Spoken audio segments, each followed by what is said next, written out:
마지막으로 말이죠. 여러분들 궁금해 하시겠죠. 한국 축구는 어떤 전략으로 나서야 될까? 안녕하세요. 신문선의 골이에요. 신문선 교수입니다. 자, 한국 대표팀 U23 아시안컵에서 준결승에 진출을 했습니다. 일명 U23 아시안컵 한일전 완전 정복이라는 정리를 해봤습니다. 한일전은 늘 양국가의 선수 또 팬, 협회 긴장을 시키고 이기면 환희, 패하면 죄인이 되는 역사적 라이벌전이 바로 한일전이었습니다. 라이벌전의 역사는 한국과 일본의 과거 역사, 즉 36년간의 일제 압정기에서 비롯된 것으로 저는 해석을 합니다. 식민지 시절 베를린 올림픽 때 손기정 선생이 일장기를 달고 마라톤 종목 우승을 차지했었죠. 이 역사를 살펴보면 손기정 선생이 가슴에 달려있던 일장기를 떼고 사진을 지웠죠. 바로 이것이 동아일보에 유명했던 사건입니다. 그러면서 한국, 일본 간의 스포츠를 통한 라이벌전은 양국 국민들에게 자존심의 대결로 늘 승리를 위해 뜨겁게 달궈지고 있습니다. 98년 프랑스 월드컵 아시아적 최종 예선 당시 일본의 도쿄 심장인 요요기 스타디움에서 한국은 일본에게 1대0으로 끌려가다가 2대1로 역전시키며 한일전 역사상 가장 명승부로 기록되는 대역전 드라마를 만들기도 했었습니다. 이 경기에서 결승골을 넣은 선수가 바로 이번 대회 한국 대표팀 감독인 이민성 감독입니다. 이민성의 결승골 역전승 경기를 중계했던 송재익 신문선 컴비는 이 순간 이민성 골이에요. 와,富士山이 무너집니다라는 통렬한 멘트를 날리며 전 국민들에게 승리의 기쁨과 프랑스 월드컵 티켓 확보에 대한 희열을 안겼던 시간이 벌써 19년 전의 역사로 남아있게 됐습니다. 19년 전만 해도 일본 축구보다 한국 축구가 한 수 위라고 가슴을 폈던 한국 축구는 2000년대 접어들어서 일본의 축구 행정의 혁신과 J리그의 비약적 발전에 힘입어서 무한 도약한 일본에게 힘겹게 경기를 해야 되는 처지로 내몰리게 됐습니다. 각 연령대별 대표팀은 일본에게 기술, 전술, 체력 등에서 열세를 보이고 있고 길을 피지 못하는 신세로 대한민국 축구는 일본만 만나면 스스로 작아지는 처지가 됐습니다. 이번 한일전은 한국과 일본의 축구의 미래를 가늠하는 중요한 일전의 의미가 있다고 저는 생각을 합니다. 우리가 약해진 것은 대한민국 축구의 행정력 퇴보와 특정 학교 카르텔로 비판받는 축구의 부정, 부패 등이 원인이라고 목소리를 높이는 국민들의 화난 함성이 쇄도하는 상황에서 맞서는 상황이 됐습니다. 이 경기에 앞서 축구 전문가인 신문선의 골이에요는 일본 축구를 깨기 위한 해법을 위해 일본을 심층 분석을 했습니다. 일본 축구의 완전 정복으로 명명하며 저 신문선은 일본 축구를 깨기 위한 비책을 제시를 해봅니다. 일본은 우리처럼 아시안게임에 목을 매지는 않습니다. 일본은 4년 주기로 열리는 올림픽에서 메달에 도전하는 목표로 구성된 팀이죠. 이러한 지향점은 일본이 한국보다 2살 정도의 어린 선수로 구성된 원인이기도 합니다. 20대 초반이 23살 미만의 팀에서 2살 차이란 엄청나게 경기력에 영향을 미친다고 볼 수 있습니다. 체력, 기술, 전술. 이 경기력의 3대 축에서 모두 나이 어린 팀이 10세의 상태에서 경기를 가질 수밖에 없다고 저는 봅니다. 이런 상황에서 일본은 이번 대회 조별 예선 D조에서 3연승을 차지했죠. 골을 무려 10골이나 쏟아 부었고요. 특히 무실점 경기를 소화하면서 참가팀 중 가장 어린 팀이지만 경기 내용에서는 가장 호평을 받는 경기를 소화했다고 봅니다. 하지만 일본은 8강전인 요르단 경기에서 일본 대표팀의 약점이 노출됐다고 저는 판단을 합니다. 경기 스코어 1대1 무승부, 연장전 끝에 승부차기로 4대1로 승리하며 한국과 맞서게 된 상황이 됐습니다. 일본의 예선 3경기를 비롯한 8강전의 기록을 바탕으로 일본 완전 정복 비책을 정리를 해보겠습니다. 일본은 예선 3경기 중 2경기에 베스트 멤버를 가동을 했습니다. 첫 경기인 시리아와의 경기에서 일본은 5대0 대승을 거뒀죠. 전반에 1골, 후반에 4골을 쏟아부었습니다. 이 경기 기록을 한번 살펴보겠습니다. 점유율에서 51대 49. 어떻게 보면 미세한 차이로 일본이 앞섰는데요. 근데 이제 이 숫자상으로 5골이나 터진 결과에 대해서 고개를 갸우뚱하게 하지 않습니까? 또 하나의 기록을 면밀히 살펴보죠. 슈팅이었습니다. 일본은 전후반 19대 3으로 일방적 수치의 슛을 쏘아 부었고요. 이 중 유효 슈팅은 9대 1이었습니다. 점유율은 51대 49였는데 슈팅 수에서 19대 3, 실제 골차는 5골 차인 5대 0이었던 경기를 어떻게 풀어서 분석을 해야 할까요? 이 기록은 첫째, 일본은 횡패스, 백패스를 지향하는 팀 플레이를 한다는 것을 눈여겨봐야 합니다. 점유율에서 엇비슷하게 나온 것은 경기 속도전에서 밀린 시리아가 수비진에서 횡패스, 백패스 그러다 보니까 점유율이 높아질 수밖에 없었던 것으로 분석을 할 수 있습니다. 일본은 공격 시 엄청나게 빠른 템포와 개인 돌파를 병행하는 팀 전술로 무장되어 있는 국가입니다. 우측 풀백인 모리, 왼쪽 풀백인 우메키, 센터백인 오카페와 이치하라 역시 공세 시 수비 라인을 끌고 올라가면서 공격의 속도를 배가시키는 라인 컨트롤에 능한 플레이를 펼치고 있습니다. 일본이 치리와의 경기 때 가동한 포메이션은 4-2-3-1이었습니다. 수비형 미드필더인 오레키, 오구라 역시 수비를 돕기 위한 필터 역할이 아니라 어태킹 미드필더인 구메, 사또, 요코야마 역시 좌우측 공간 침투와 하프 스페이스를 파고드는 무서운 스피드로 시리아 선수들의 정신에 어를 혼란케 했던 플레이가 매우 인상적이었습니다. 최전방 누아디케는 볼의 위치에 따라서 수비를 교란케 하는 움직임, 그리고 측면에서 로빙볼 상황에서 간헐적으로 높은 볼로 수비를 유리하는 움직임으로 수비형 미드필더, 공격형 미드필더 합 5명이죠. 이 측면과 하프 스페이스에서 무수히 많은 찬스를 만들게 하는 척후병 역할을 하기도 합니다. 자, 2차전에는 아랍에미리트와 경기 때도 일본은 4-2-3-1을 가동을 했습니다. 원톱 누아디케가 전반 5분 만에 한 골, 수비형 미드필더는 오제키가 전반 37분에 한 골, 후반 교체 투입된 어태킹 미드필더 후리아가 마무리하면서 3대0으로 완승을 거뒀죠. 2차전은 1차전보다 완벽한 승리였습니다. 점유율에서 61대 39, 슈팅은 16개 대 3개, 유효 슈팅은 7대 0, 패스 시도는 460개와 305개로 거의 2배에 가까운 차이가 있었죠. 패스 성공도 384개와 234개였습니다. 여기서 눈여겨볼 대목은 패스 성공에 대한 숫자입니다. 일방적인 경기였는데 460개 중 384개의 패스 성공이 주는 지수는 바로 일본 축구는 상대 골문으로 가장 가까이 가는 무서운 킬 패스와 문전에서 자신 믿는 돌파로 생긴 숫자에 대한 지수를 잘 해석을 해야 합니다. 슈팅 수 16대 3에서 유효 슈팅은 7대 0의 결과, 이 경기는 일본이 무수히 많은 찬스에서 오히려 골 결정력 난조로 더 많은 골을 넣지 못한 경기로 이렇게 분석이 가능했던 겁니다. 3차적인 카타르 경기는 포메이션을 4-4-2로 바꿨습니다.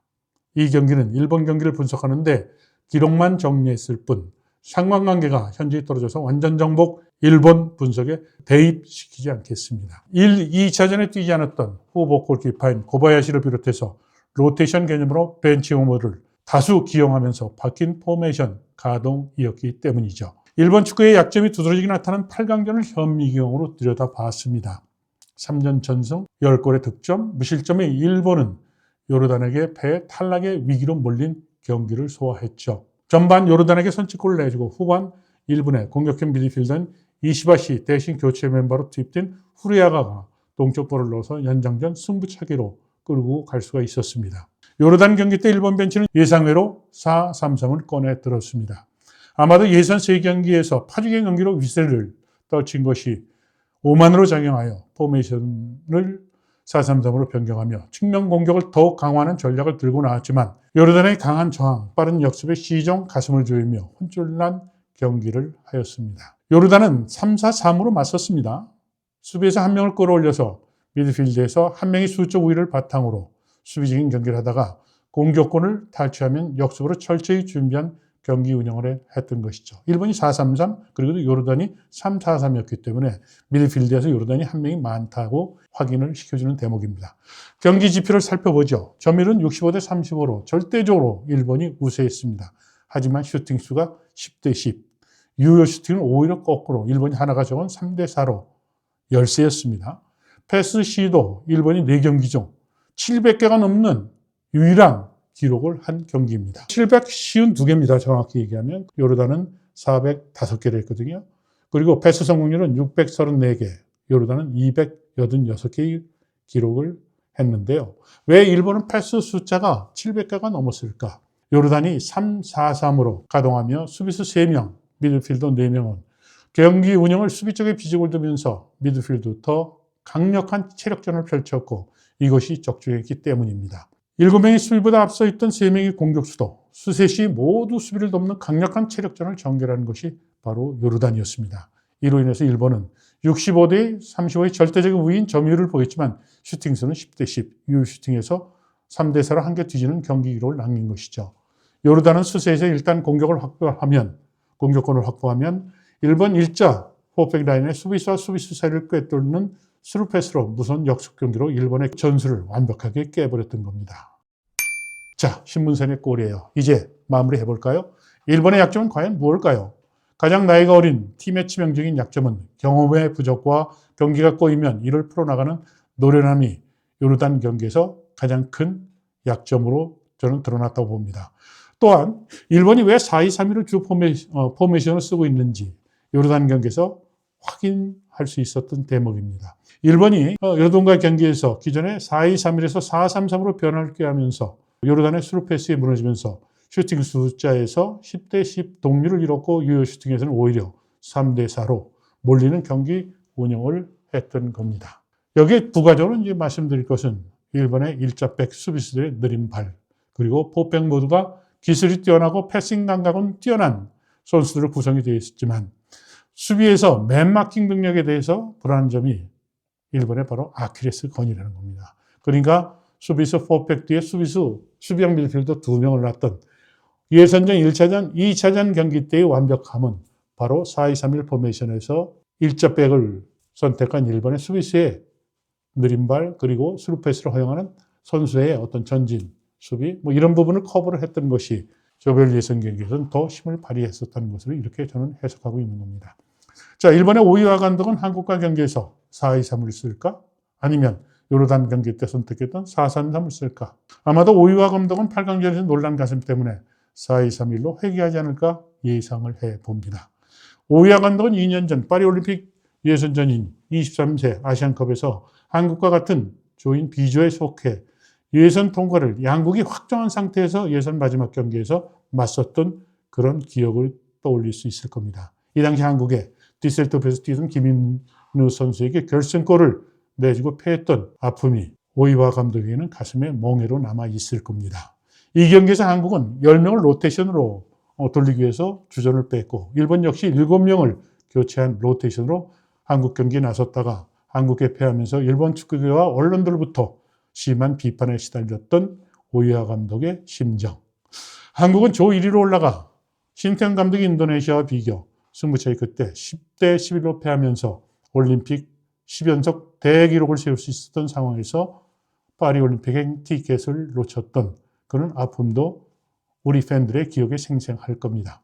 그렇다면 오이와 감독은 어떻게 됐을까요? 이 당시 대회에서 우승을 차지하면서 올림픽 티켓을 땄던 기억 역시 제 뇌리는 깊게 박혀 있습니다. 결승전 상대는 우즈베키스탄이었습니다. 이민성 감독에 대한 최근 비판과 비난이 폭주하는 상태에서 일본과 맞서는 한일전에서 어떤 전술과 전략, 라이벌전에서 나이가 2살이나 많은 팀이라는 한국의 입장에서는 무너지면 첫 골로 만약 쉽게 골을 내주게 되면 와르르 무너질 수 있는 그런 위험한 상황으로 내몰릴 수도 있다고 저는 봅니다.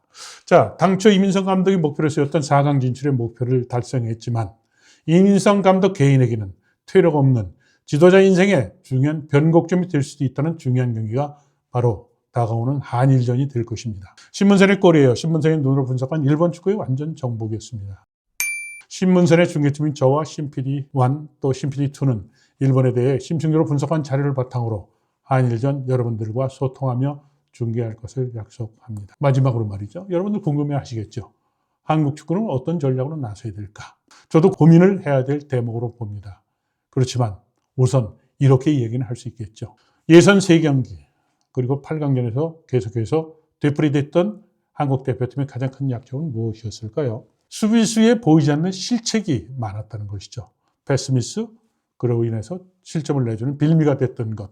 그리고 미드필드에서 상대 선수가 밀착 마크를 하는데 그 발밑에 패스를 줬다 끊겨서 가슴을 쓸어담는 그러한 또 위기가 몇 차례 있었던 거 여러분들 생생히 기억할 겁니다. 우리가 4경기, 예선 3경기, 또 8강전 경기까지 어이없는 실수로 인해서 골을 내주고 또 실점 위기가 있었던 것은 그것은 근본적으로 일본과 경기를 앞두고 선수들에게 주지를 시켜야 될 이민성 감독의 학자라고 보여집니다. 그리고 일본 축구의 가장 큰 약점은 수비형 미드필더가 빠지고 포메이션을 4-2-3-1에서 4-3-3으로 바꿨을 때 요르단 경기 때 형편없이 경기력이 떨어졌던 점을 제가 강조를 하지 않았습니까? 일본이 어떤 포메이션을 들고 나올지는 모르지만 저는 조심스럽게 4-2-3-1로 복귀할 것으로 봅니다. 그리고 일본 선수들이 기술이 좋은 반면에 역습에서 약한 수비수들이 일자백 수비를 하고 있는 데서 뒤로 빠르게 볼을 침투시키고 그리고 빠른 쪽에 측면 쪽의 공격수나 그렇지 않으면 미드필더들이 순간적으로 옵사이드를 피하는 카운터 어택을 하게 되면 요르단이 일본 축구를 혼냈듯이 우리에게도 분명 득점의 기회가 올 것으로 저는 확신합니다. 자, 2살이 어린 일본 팀 그리고 또 2살이 많은 한국 팀 역대 한일전에서 이러한 조건, 나이의 차이에서 오는 이런 분명한 상황에서 맞서본 경험은 없습니다. 자, 신문선의 골이에요. 여러분들의 구독과 그리고 좋아요를 부탁합니다. 여러분들의 구독과 그리고 좋아요의 격려는 제가 더 좋은 방송으로 여러분들에게 보답하도록 하겠습니다. 약속드립니다. 감사합니다.